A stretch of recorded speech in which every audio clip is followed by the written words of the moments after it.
याद है वो दिन आपको, जब सड़कें सूनी हो जाया करती थी, मानो शहर में कर्फ्यू लग गया हो, जब ट्रेनें स्टेशन पर रुकी रहती थीं, जब लोग नहाकर अगरबत्ती हाथ में लिए टेलीविजन के सामने बैठ जाया करते थे, जब लोगों के लिए एक टीवी कलाकार एक कलाकार नहीं बल्कि साक्षात भगवान होता था। वो सड़क पर निकल जाए तो लोग उसकी पूजा करते थे, उसके पैर छूते थे, उसका आशीर्वाद मांगते थे। वो उस कलाकार को देखते नहीं थे, उसके दर्शन करते थे। आज जिंदगी लाइव में हम मिलेंगे उन कलाकारों से जो टीवी पर भगवान बनकर आए, हम सबके दिलो दिमाग पर भगवान बनकर छाए और हमेशा के लिए हमारी जिंदगी में भगवान बनकर बस गए।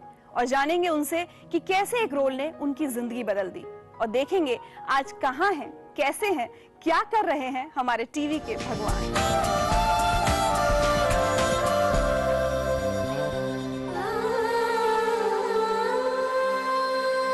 रावण, भक्त और ज्ञानी में अंतर होता है। भक्त चाहे मूर्ख हो, परंतु हृदय का सच्चा और मन का सरल होता है। परंतु ज्ञानी तुम जैसा दुष्ट भी हो सकता है, जिसे स्वर्ण लंका के राज सिंहासन पर बैठकर भी जीवन की अपूर्णता का कांटा चुभ रहा है। तुम्हारे जीवन में इस समय अशांति, चिंता और तड़प के अतिरिक्त और कुछ भी नहीं है। तुम्हारे जैसे हर दुराचारी को एक समय इस बात का आभास हो जाता है कि उसका अंत समय निकट आ गया है, और तब वो एक घायल सांप की भांति अपनी सुरक्षा की बिल ढूंढता फिरता है, लेकिन उसे कहीं सुरक्षा नहीं मिलती। वही अवस्था इस समय तुम्हारी है। तुम्हारे पाप कर्मों के विष के प्रभाव ने तुम्हारे मन की शांति को जला दिया है, और तुम उस पाप के विषैले कांटे की चुभन को छुपाने के लिए ऊंची ऊंची आवाज में बड़ी बड़ी डींगे मार रहे हो, जिन्हें तुम्हारा अपना मन भी सच नहीं मानता। इसी का नाम है दुर्दशा। ये आवाज सुनकर लगा मानो साक्षात भगवान राम हमारे बीच आ गए हों। हर बोल, हर शब्द के साथ मानो दिव्य दर्शन हो रहे हों। इस चेहरे पर आज भी वही तेज, वही सौम्यता और वही मुस्कान है जो 1987 में हर दिल में घर कर गई थी। घर घर के हर परिवार के राम बन गए थे अरुण गोविल। ये जिधर जाते लोग भक्ति से सराबोर हो जाते थे। कभी जो सबके लिए भगवान राम के प्रतीक थे, वो अरुण गोविल आज हमारे साथ हैं, हमारे बीच हैं। बहुत बहुत स्वागत है आपका जिंदगी लाइव में। अरुण, भारत में जब भी टेलीविजन के इतिहास की बात होगी तो रामायण के और राम के दौर की बात जरूर होगी। जब रामायण बनने की बात आई थी, तब किसी को भी अंदाजा नहीं था कि हम किसी एक ऐसी चीज के बात होने जा रहे हैं, उसके अंश होने जा रहे हैं, जो हिस्ट्री में जिसका स्थान होगा। और हिस्ट्री में नहीं बल्कि ये भी है कि जो टाइम कैप्सूल है उसमें भी रामायण जो है और ये टीवी की रामायण जो है उसका अंश रखा गया है। चलिए आपको कुछ सुनवाते हैं, उधर देखिए।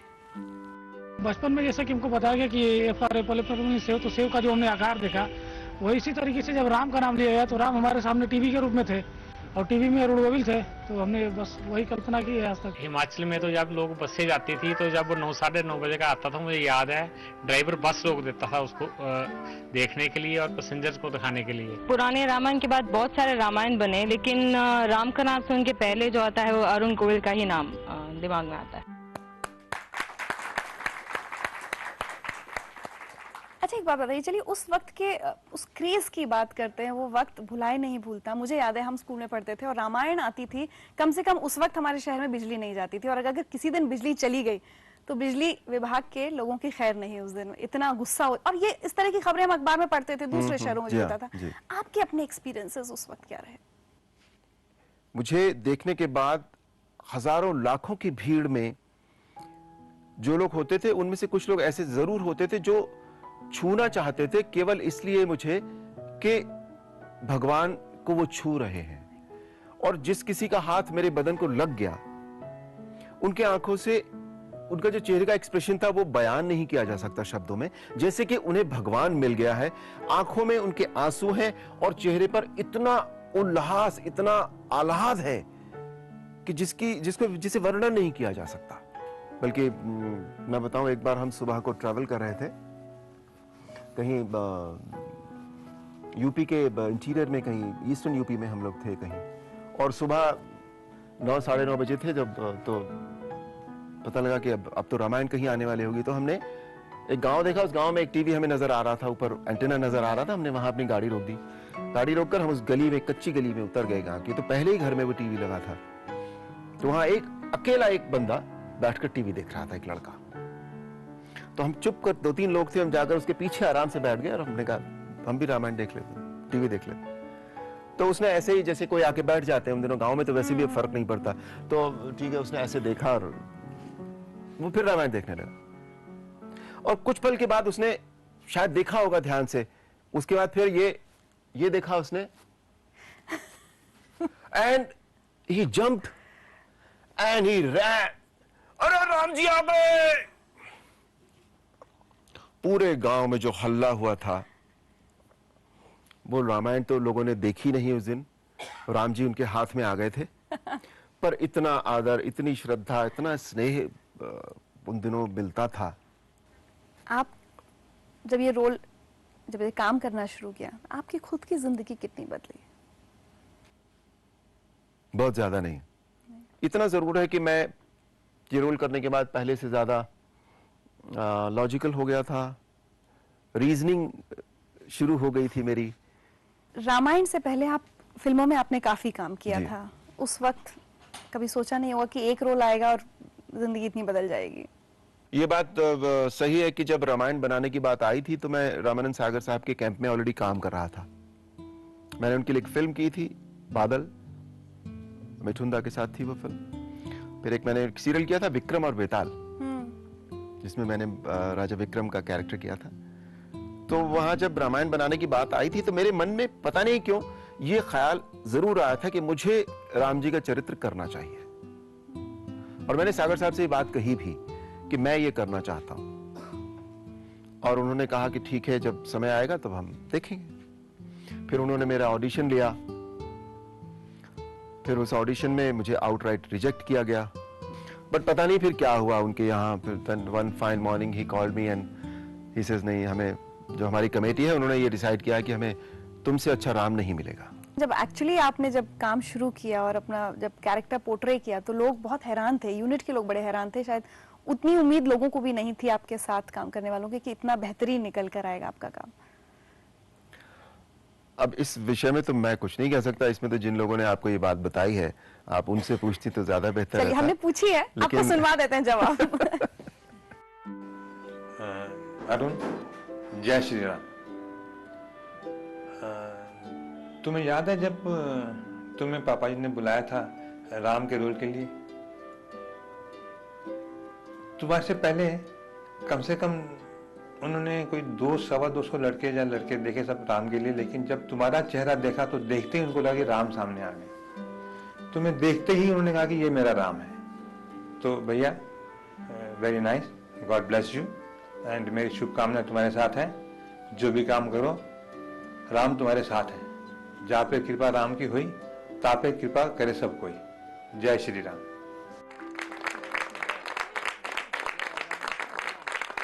चलिए, तो ये तो बात हो गई कि जब आपको देखते ही लोगों के मुंह से निकलता है राम। अब हम अरुण गोविल की बात करना चाहते हैं, उनकी जिंदगी के बारे में जानना चाहते हैं, उनकी फैमिली के बारे में। एक बीवी है, एक बेटा है जो बड़ा है अभी, ही इज 28 years नाउ। एक मेरी बिटिया है, शी इज 20। आपको कुछ सुनवाते हैं। हाय बाबा, आश्चर्य हुआ ना मुझे देख के। आज मुझे मौका मिला है तुम्हारे बारे में कुछ बताने का। तुमको याद है जब हम लोग पूना जा रहे थे तो तुम कुछ बात ही नहीं करते थे। तो मैंने तुमसे पूछा कि भाई तुम बात नहीं करते, क्या तुमने मेरे से जबरदस्ती शादी की है? उसके बाद तुमने मुझे एक कार्ड लाके दिया, उसमें एक वाटरफॉल बना हुआ था और उसमें लिखा था कि if you can not understand my silence, you will not understand my words too. और उसमें मुझे तुम्हारी सारी भावनाएं समझ में आ गई and I understand your silence very well. लेकिन इन सबके साथ आज एक ऐसी बात याद आ रही है जो अपनी जिंदगी का बहुत बड़ा टर्निंग पॉइंट रहा। वो गाना अगर तुम्हें याद है तो आज इन सबको सुना दो। It's my request.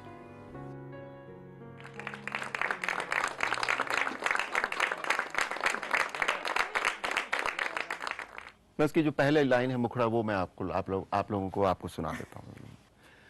तुझे क्या सुनाऊं मैं दिलरुबा, तेरे सामने मेरा हाल है, तेरी एक निगाह की बात है, मेरी जिंदगी का सवाल है, तुझे क्या सुनाऊं मैं दिलरुबा।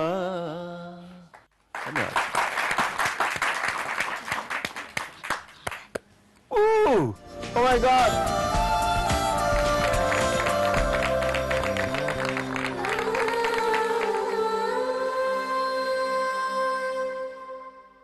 श्रीलेखा जी, बात हो रही है रामायण के दिनों की। आपकी क्या यादें जुड़ी हैं उस वक्त से? यादें तो बहुत ज्यादा हैं। एक बहुत इमोशनल किस्सा हुआ था सोनू के स्कूल में। एक बच्चे के फादर की डेथ हो गई, तो उसको, ये बच्चा रोए ही ना, वो एक 4th स्टैंडर्ड में थे, वो बच्चा रो ही नहीं रहा। सबने कहा अरे बेटा आपके फादर को अब ले जा रहे हैं, आप अपने फादर को कभी देख नहीं पाओगे and all that, you know, so he should cry. He said कि मैं क्यों रो, I will go to school and I will tell Amal that you tell your father to bring back my father. That was बाप रे, imagine. ऐसे बच्चों का तक ये इंप्रेशन था कि his father can bring back my father. He is a god. ये इंप्रेशन, फिनोमिना कहें इसको, जो भी कहें, ये मुझे लगता है ये रिपीट नहीं हो सकता, ये दोहराया नहीं जा सकता जो उस वक्त क्रिएट हो गया था लोगों में। भविष्य के बारे में कुछ कहा तो नहीं जा सकता, लेकिन जो ट्रैक रिकॉर्ड है इसका, उसके हिसाब से ये माना जरूर जा सकता है। दूसरे कलाकारों के साथ, छोटे भाइयों का आप जो रोल निभा रहे थे आपके साथ, रामायण में बेसिकली जो हमारे यहाँ एटमॉस्फेयर था वो बहुत ही अच्छा था, बहुत ही कॉर्डियल था सबके साथ में। आज आपसे कोई मिलने आया है।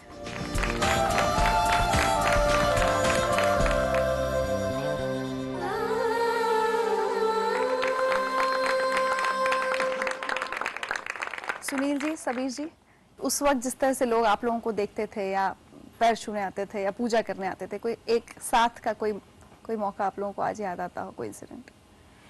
नहीं, ये है कि सैटरडे संडे को हमारे यहाँ बहुत भयंकर क्राउड होता था।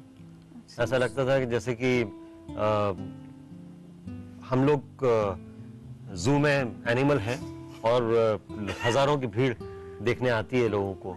हिसाब से बाकायदा रस्सी बांध दी जाती थी कि जो लोग हमारे नजदीक ना आए, इस तरीके से।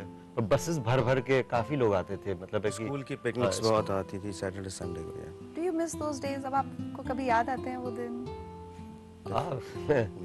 मिस तो नहीं कह सकते, पर हाँ, we do remember those days definitely, and I don't think कि those days can come again at all. चलिए अरुण जी, आज जैसा कि हम लोग बात कर रहे थे, जैसे लोग आपको देखने के लिए तरसते थे, आज इतने साल बाद भी आई एम श्योर लोग जिंदगी लाइफ में जो आपकी बातें सुनेंगे, और बहुत कुछ जाना है आज आपके बारे में। मेरे लिए पर्सनली आपसे मिलना एक बहुत स्पेशल मौका रहा है, यादगार मौका हमेशा रहेगा, क्योंकि हमेशा से रामायण देखते रहे।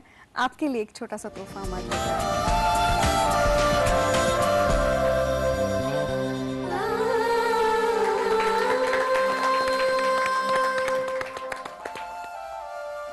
याद है वो दिन, महाभारत के दिन? क्या खुशी से काम करते थे हम एक साथ। तुम तो हमेशा थोड़ा सा अलूफ रहते थे और एक स्माइल देकर दुनिया के सब लोगों को जीत लेते थे। लाखों लड़कियां तुम पे मरती थी, उसमें मैं भी थी, तुमने कभी देखा भी नहीं।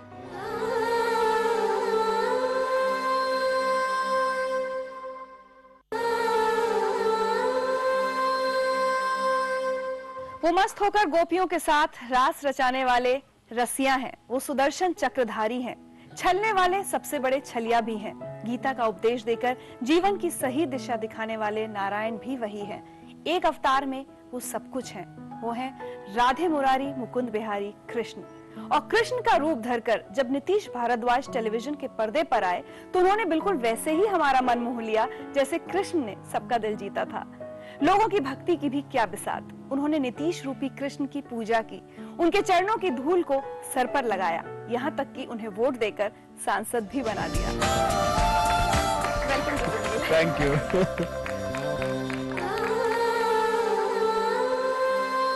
नीतीश, एक रोल ने बहुत कुछ दे दिया। सब कुछ दे दिया, एक पहचान दे दी और जीवन जीने का एक मार्ग दिखा दिया। आपकी जिंदगी बदली इस भूमिका को करने के बाद? कृष्ण को निभाने के बाद जीवन ने इतनी सारी चुनौतियां सामने रख दी कि अब गीता को जीना पड़ रहा है। और अगर हम लोगों की बात करें, दर्शकों की बात करें, बहुत प्यार मिला आपको? बहुत ज्यादा और प्यार से भी ज्यादा एक विश्वास, आस्था के साथ विश्वास कि ये व्यक्ति कभी कोई गलत काम नहीं कर सकता। जैसा गीता में भी लिखा है ना, यत यत आचरति श्रेष्ठः तत्त देवेतरो जनः सयत प्रमाणम कुरुते लोकस्तद अनुवर्तते। क्योंकि आप जैसा आचरण रखेंगे जनमानस उसका अनुसरण करेगा। बिल्कुल, आइए आपको कुछ सुनवाते हैं, उसके बाद उस बारे में पूछूंगी आपसे। कल्पना की दुनिया में हम जाते हैं तो चेहरा वही नजर आता है, नीतीश भारद्वाज का। B.R. चोपड़ा की बनाई हुई महाभारत के पात्र नीतीश कुमार जी जो महाकृष्ण के रोल में थे। अब कभी भी अगर मान लीजिए कि फोटो भी देखते हैं तो फोटो में कमी निकालते हैं कि इसमें ये कमी, ऐसे कृष्ण भगवान नहीं है, कृष्ण भगवान तो वो थे। वैसे तो हमने भगवान को देखा ही नहीं है, लेकिन इनको देख के हमें ऐसा लगता है कि शायद भगवान ही हमारे सामने आ गए।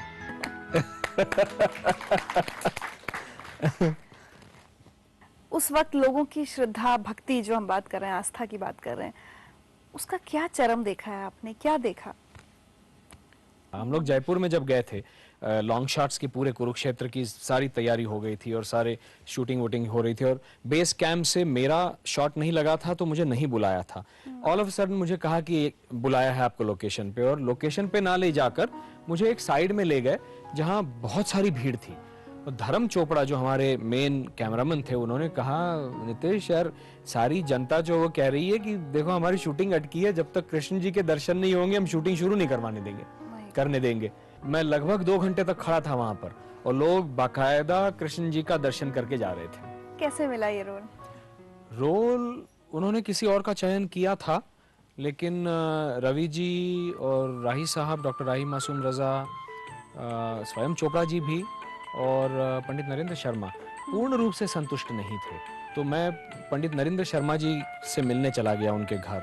उन्होंने कहा घर आ जाओ और कहा क्या जानते हो कृष्ण के विषय में। तो मैंने फिर शुरुआत की, जो पढ़ा था, जो मैं समझता था कृष्ण को।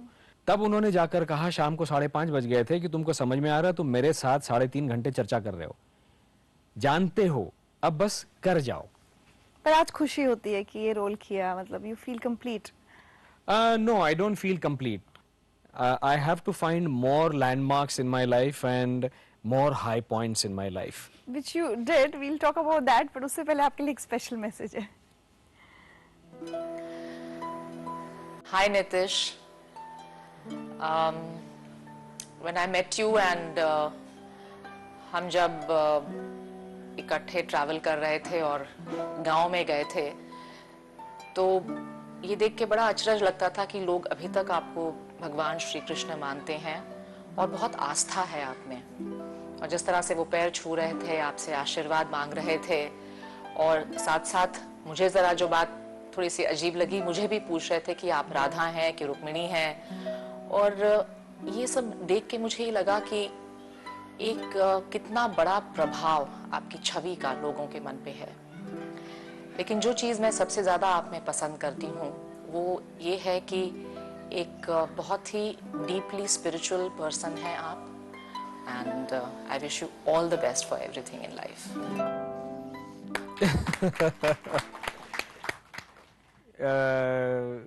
बहुत चतुर है हमारी पत्नी स्मिता।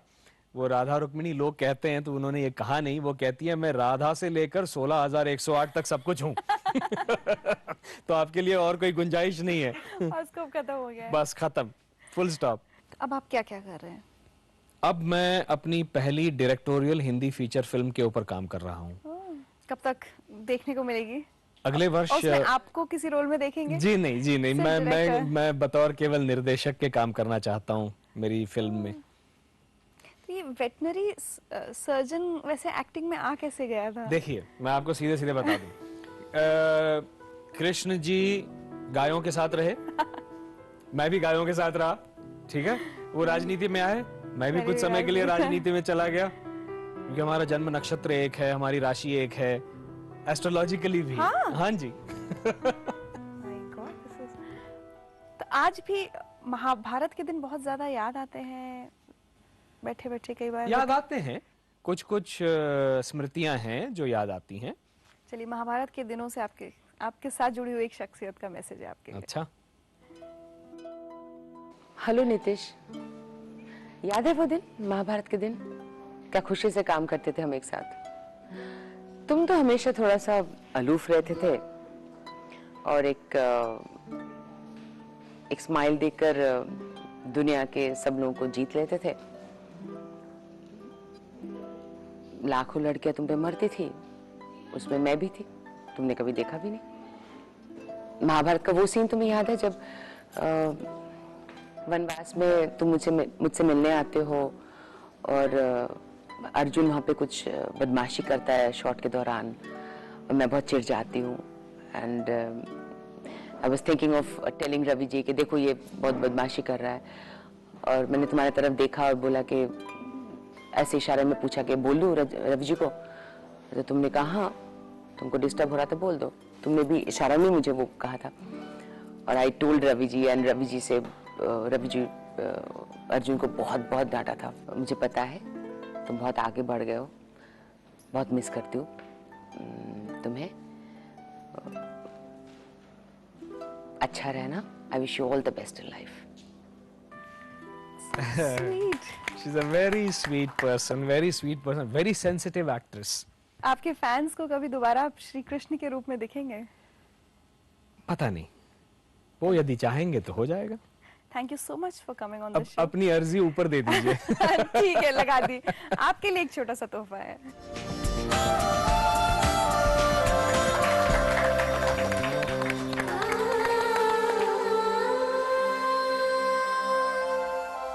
अच्छा, कृष्ण ने क्या किया था? माखन खाया, चुराया था माखन। माखन चुराया था? मैंने खाया था।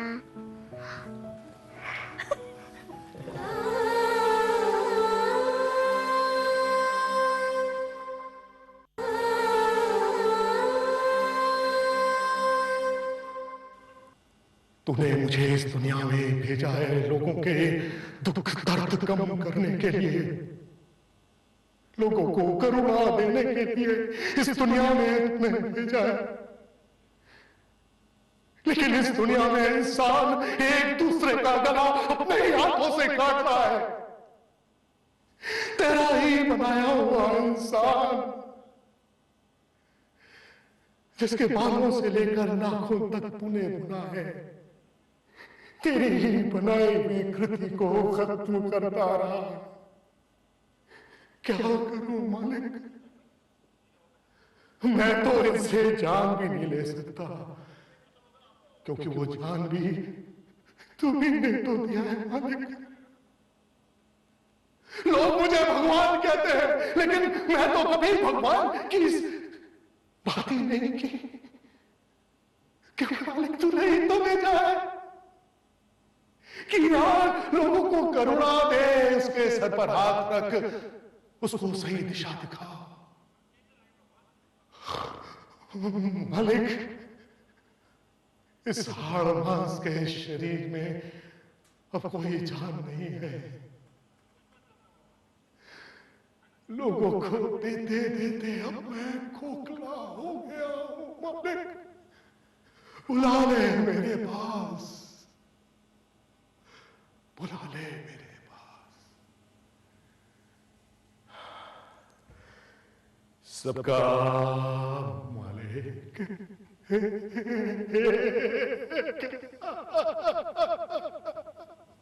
एक फकीर जिनके दरबार में बड़े से बड़ा अमीर सजदा करता है, एक संत जिनके दर्शन के लिए हर कोई बेताब रहता है, चाहे राजा हो या रंक, एक ऐसे गुरु जिन्होंने 1918 में शरीर त्याग दिया था, लेकिन तब से लेकर आज तक उनके भक्तों की संख्या बढ़ती ही जा रही है।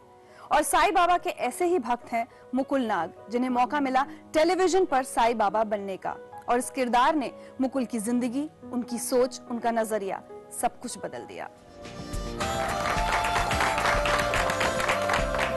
स्वागत है जिंदगी लाइव में। Thank you.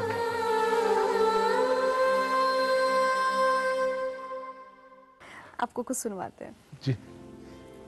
जब साइंस के रूप में मैंने उनको पर्दे पर देखा तो उनका डे बाय डे जो रूप निखरता चला गया, वो रूप ऐसा होता चला गया कि जैसे साक्षात साईं ही वहाँ पर रहकर उसको परफॉर्म कर रहे हों। साईं बाबा का जो सीरियल चल रहा है बहुत ही बढ़िया सीरियल है। मुकुल जी बिल्कुल साईं बाबा ही नज़र आते हैं। साईं बाबा के प्रति मेरी आस्था है, उनमें साईं बाबा ही मुझे नज़र आते हैं। ऐसा फील होता है कि ऑन स्क्रीन एक्टर नहीं है वो, क्योंकि ओरिजिनल ऐसा लगता है कि भगवान हमारे सामने और हमें बता रहे हैं जो भी वो टीचिंग्स देना चाहते हैं, तो बिल्कुल ऐसा रियलिटी में लगता है कि शायद भगवान ही हमें टीचिंग्स दे रहे हैं। मुकुल, ये बात भी सही है कि ये रोल मिलने के बाद और ये रोल करते करते आप साईं बाबा के भक्त हो गए? बचपन से मतलब साईं बाबा के बारे में पता था, लेकिन असली जो है, जो 2001 से जो मैंने शुरू किया था पढ़ना, तो बाबा के विचार मुझे बहुत अच्छे लगते थे। तभी मन में आ गया था कभी करने को मिला तो जरूर करूंगा। तो ये रोल आपको मिलना या आपका इस भूमिका में आना, आपको लगता है कि ये भी कहीं से कोई चमत्कार है? हाँ, चमत्कार ही है, क्योंकि उसके लिए बाबा ने मुझे तैयार किया, क्योंकि बहुत स्ट्रगल कराया। अगर मैं उन दौर से नहीं गुजरता तो शायद मुझे बाबा का ये रोल नहीं मिलता। मेरठ के रहने वाले हैं आप? जी हाँ। वहाँ के लोगों को बड़ी खुशी होती है आपको इस रोल में देखकर? हाँ, मेरे दोस्त, मेरे आसपास, मेरे बड़े भैया आपसे कुछ कह रहे हैं वो लोग आज। हाय चूजा, हाय बत्तख, हाय मुर्गी, हाय कबूतर। कुल्हड़ में दूध याद है ना मुकुल? बॉम्बे में तो मिलता नहीं होगा। जब यहाँ आओगे तो कुल्हड़ में दूध पिलाएंगे। तेरा गुस्सा भी खतरनाक, लेकिन उबलते दूध की तरह। पानी की छींटे डालो, सब साफ। आखिर ये स्ट्रगल कब खत्म होगी? थक जाने के बाद यही कहता था ना। अबे काम करने दे, काम के वक्त यही कहता था ना।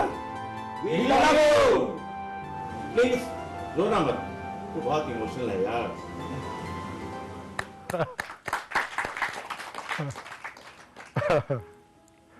बहुत अच्छा लगता है। शायद पिछले जन्म के अच्छे कर्म होंगे तभी ऐसे दोस्त मिलते हैं। दोस्त मिलना बहुत मुश्किल का काम है।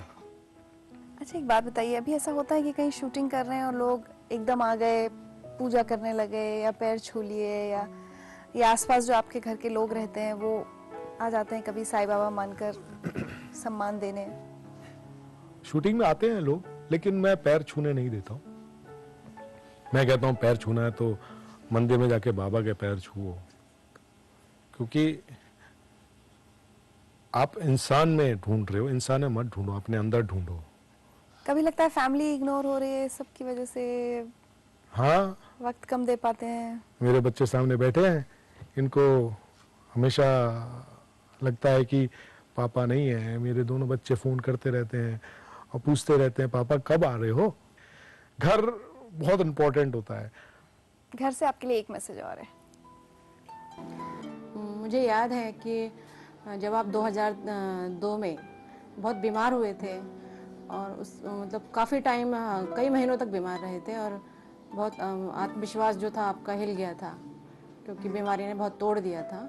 तो मैं तो यही चाहूँगी कि आप आगे बढ़ें और जितना आपने आज मुकाम हासिल किया है उससे भी ज़्यादा आप आगे जाएं और जो आपके ख्वाब हैं वो पूरे हों।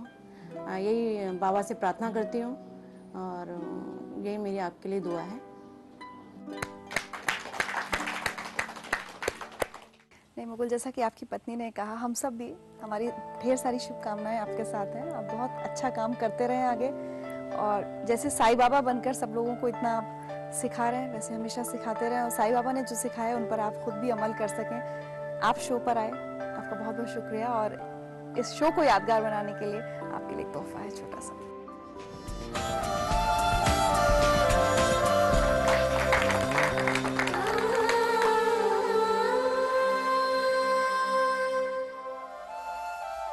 अच्छा, कृष्ण ने क्या किया था? माखन खाया, चुराया था माखन। माखन चुराया था? मैंने खाया था।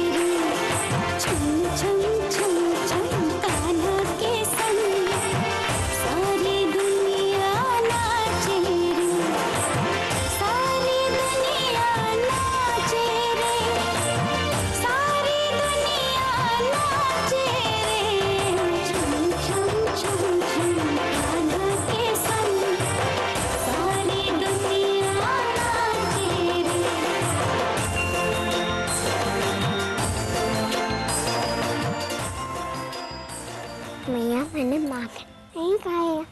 माखन नहीं खाया? श्री कृष्ण का वो बाल रूप, वो नटखट चेहरा, वो गोपियों के साथ गीत गाना, माखन चुराना और मैया से कहना कि मैया मोरी मैं नहीं माखन खायो। नन्ही धृति ने हम सबको कृष्ण के बाल रूप की वो झलक दिखाई कि हमको इसी बच्ची में साक्षात बाल कृष्ण दिखने लगे। इसकी शरारतों ने नटखट कान्हा की कहानियां याद दिला दी। इसकी मुस्कान में बाल गोपाल की छवि दिखने लगी। और इस बाल गोपाल की लोकप्रियता की हालत आज ये है कि धृति के मम्मी पापा उसको घर से बाहर लेकर जाने में भी डरते हैं। आओ अब हम मम्मी पापा के पास बैठे। चलो।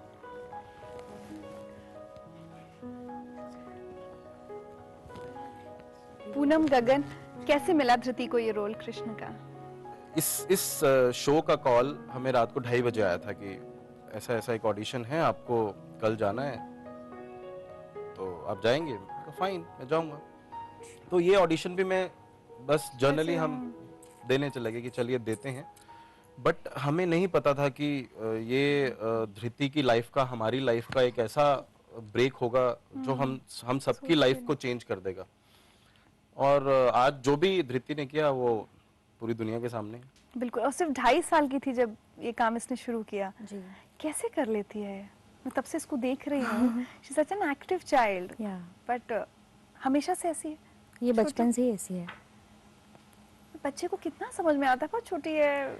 हाँ, इनिशियली नहीं समझ में आता था। इनिशियली लगता था कि एक कोई गेम खेली जा रही है या तो धीरे धीरे जैसे बढ़ती चली गई उसको लगा कि उसको घर जैसा माहौल बिल्कुल घर जैसा। और आज इसको मालूम है कि ये कृष्णा का कैरेक्टर जो है वो प्ले करती है और क्या मतलब है कृष्णा का। आज सब इसको मालूम है। हाँ, आज इसको मालूम है। आइए सुनते हैं देश भर में लोग धृति के बारे में क्या कहते हैं। कृष्णा का नाम सुन के लेटेस्ट कलर्स में जो बच्चा आता है, I like him. I have been watching till the time that child remained in the lower age group. After seeing Krishna, my daughter has started calling Maiya and Pitaji. मुझे बहुत अच्छा लगता है। जय श्री कृष्ण।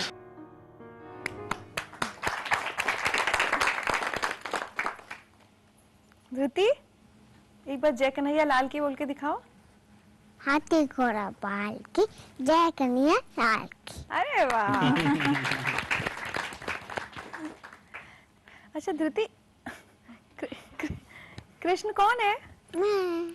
आप कृष्ण हो? देखो मैंने पायल पहनी है, धोती पहनी है, ये पहना है, ये पहना है, साड़ी। तो कृष्ण है कौन वैसे? मैं। आप ही कृष्ण हो? बड़ा कृष्ण, हम दोनों बड़ा कृष्ण। अच्छा, कृष्ण ने क्या किया था? माखन खाया, चुराया था माखन। माखन चुराया था? मैंने खाया था। ऐसे किया था। कई बार ऐसा होता है आप लोग उसको लेकर जाते हैं तो भीड़ इकट्ठी हो जाती है या लोग थोड़ा परेशान भी करते हैं? कई बार ऐसा होता है कि जब एक दो लोगों को पता चलता है तो वो शोर मचाते हैं, कृष्णा कृष्णा कृष्णा, तो भीड़ इकट्ठी हो जाती है। तो उस पर्टिकुलर टाइम पे थोड़ा सा हमको जल्दी वहां से निकलना पड़ता है। अच्छा, इधर हम कुछ चला रहे हैं, आप सुनना इधर। हाँ देखो, सुनो। आओ उधर देखो क्या है। हाय छोटे, तुम्हें याद है मैं तुम्हारा कौन हूँ? दाऊ भैया। तुम्हें मालूम है जब भी डायरेक्टर अंकल ने एक्शन का आता तो तुमने क्या कहा था? पैका। तो क्या अभी तो नहीं कहते है ना? मैं तो नहीं कहता हूँ। तुम्हें याद है हम लोग जब भी राक्षसों को मारते थे तो कैसे हंसते थे? चलो दाऊ को बुलाओ जल्दी से। दाऊ कैसे बुलाते हो दाऊ भैया को?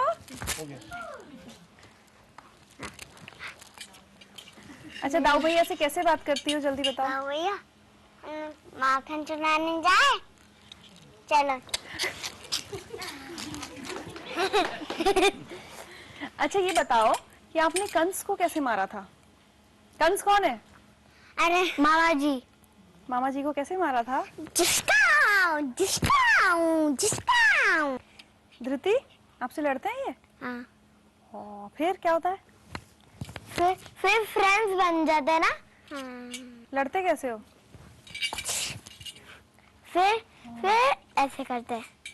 बाय हम जा रहे हैं। मैं पता है आपके लिए कुछ गिफ्ट लेकर आई हूँ एक।